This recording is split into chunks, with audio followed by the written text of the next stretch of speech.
everyone, welcome to the channel. In today's video, we are diving into the topic company structure, and by the end, you will have all the insights you need. So grab a seat, hit the go button, and let's get started.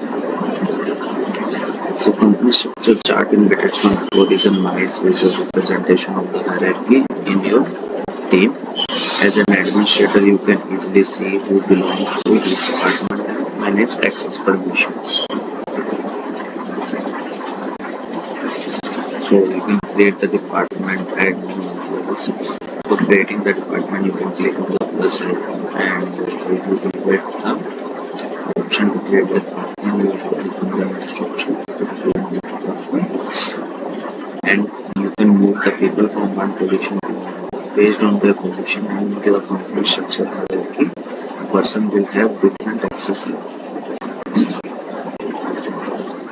If you open any of the department, you have the permission to or transfer the employees or dismiss them.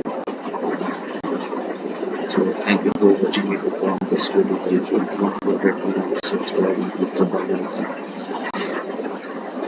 For more content, drop your thoughts or question in the comment below, and I will see you in the next video.